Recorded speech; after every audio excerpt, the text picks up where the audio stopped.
নমস্কাৰ পুনৰবাৰ স্বাগতম জনাইছোঁ লৈছোঁ আন এটা বিশেষ খবৰ নাবালিকা ধৰ্ষণ শাহজামাল শেখৰ আৰু ইয়াৰ পাছতে ধৰ্ষণকাৰী গৃহত অগ্নিসংযোগ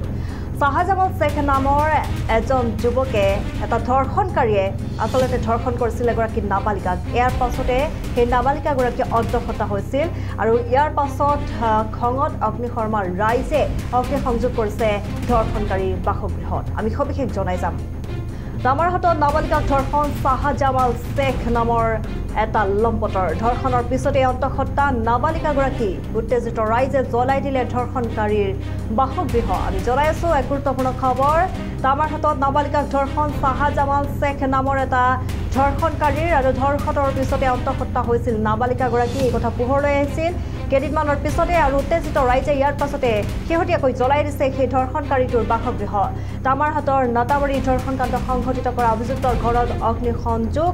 নিশা দুৰ্বৃত্তই অগ্নিসংযোগ কৰে শাহজামাল শেখ নামৰ ধৰ্ষণকাৰীটোৰ ঘৰত ফলত জুইত ভস্মীভূত হয়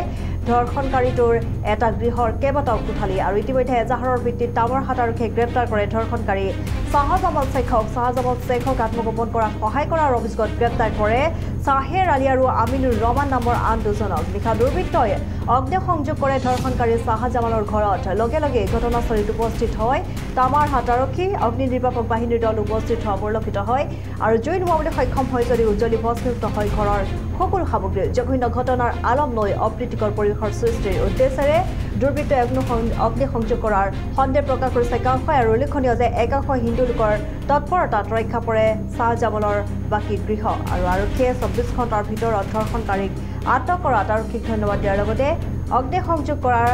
ঘটনাৰ লগত জড়িত দুৰ্বৃত্তক চিনাক্ত কৰি শাস্তি দিয়াৰ দাবী জনাইছে আৰু খঙত উত্তেজিত হৈ আচলতে একাংশই এই কাণ্ড সংঘটিত কৰিছে যেতিয়া আচলতে পোহৰলৈ আহিলে ধৰ্ষণ কৰিছে বুলি নাবালিকাগৰাকী যেতিয়া অন্তঃসত্ত্বা হ'ল ইয়াৰ পাছতে কোনো দুষ্ট চক্ৰই গাঁৱৰে একাংশই আচলতে উত্তেজিত হৈ সেই ঘটনাৰে আলম লৈ আচলতে সেই ধৰ্ষণকাৰীটোৰ বাসগৃহত অগ্নিসংযোগ কৰে ইয়াৰ পাছতে একাংশ ৰাইজৰ সহযোগিতাত সেই সমান্তৰালভাৱে অগ্নি নিৰ্বাপক বাহিনীৰ তৎপৰতাত জুই নুমাবলৈ সক্ষম হয় যদিও সেই ধৰ্ষণকাৰীটোৰ বাসগৃহৰ কেইবাটাও কোঠালি জ্বলি ভস্মীভূত হয় সমান্তৰালভাৱে বহু সা সামগ্ৰী ভস্মীভূত হয় জুইত আৰু ইয়াৰ আলমলৈ যাতে কোনো সাম্প্ৰদায়িক পৰিস্থিতিৰ সৃষ্টি নহয় তাৰ বাবে একাংশ এতিয়া সকলোকে আহ্বান জনোৱা পৰিলক্ষিত হৈছে আৰু টামৰহাটৰ এই ঘটনা হৈছে টামৰহাটত নাবালিকাক ধৰ্ষণ কৰিছিল শাহজামাল শেখ নামৰ এটা লম্পটে আৰু ধৰ্ষণৰ পাছতে অন্তঃসত্ত্বা হৈছিল নাবালিকাগৰাকী কিছুদিনৰ পাছতে পোহৰলৈ আহিছিল সেই ঘটনা নাবালিকাগৰাকী ধৰ্ষণকাণ্ডৰ ঘটনাটো পোহৰলৈ অহাৰ পাছতে সেই ঘটনাৰে আলম লৈ আচলতে একাংশ দুষ্ট চক্ৰই গাঁৱৰে একাংশ উত্তেজিত লোকে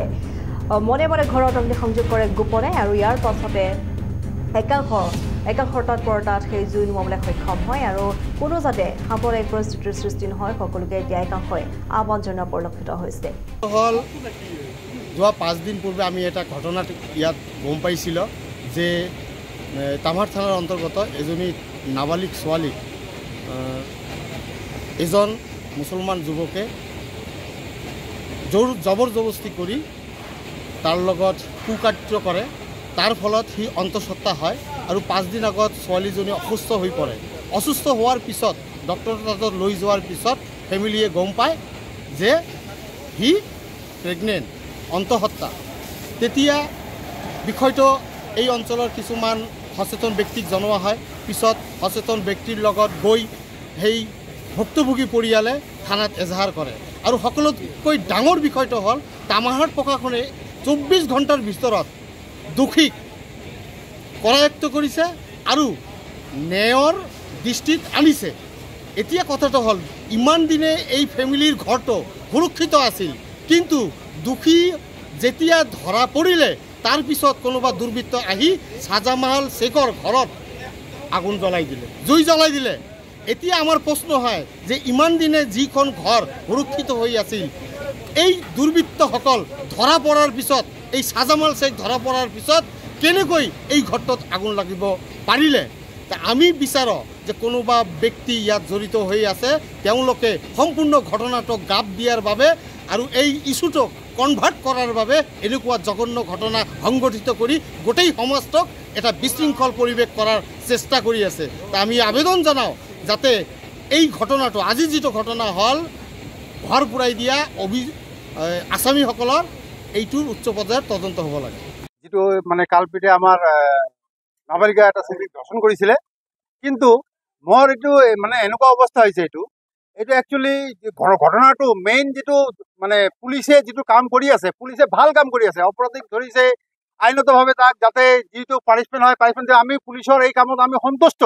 এই কামটো গাপ দিয়াৰ কাৰণে, এই কামটো ডাইভাৰ্ট কৰিবৰ কাৰণে কোনোবা দুষ্কৃতিকাৰীয়ে এই কামটো কৰিছে। আমি প্ৰশাসনক আমি অনুৰোধ জনাইছোঁ, এই যি দুষ্কৃতিয়ে এই কামটো কৰিছে তাক অনতিপলমে, যেনেকৈ চাহজামান চালক কৰায়ত্ব কৰিছে, তেনেকৈ এই দুষ্কৃতিকাৰক কৰায়ত্ব কৰিব লাগে। আমাৰ মাজত ভাতৃত্ববোধ যাতে সেইটো বজাই থাকিব লাগে। আজি যে কালপিত চাহজামান শ্বেখ যিজন আছিল, যিজনে মানে ধৰ্ষণ কৰিছিলে আমাৰ নাবালিকা ছোৱালীক, তাৰ ঘৰটো ই কৰিছে, জ্বলাই দিছে। এই 1 ঘণ্টামান আগত মই মানে শুনা পালোঁ। তাৰপিছত আমি জুই নমাবৰ চেষ্টা কৰিলোঁ।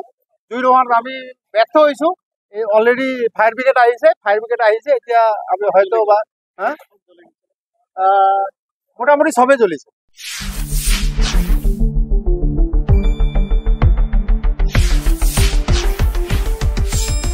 শুদ্ধ আৰু বিস্তৃত বাতৰিৰ বাবে চাই থাকক নিউজ ডেস্ক ৰিপৰ্ট।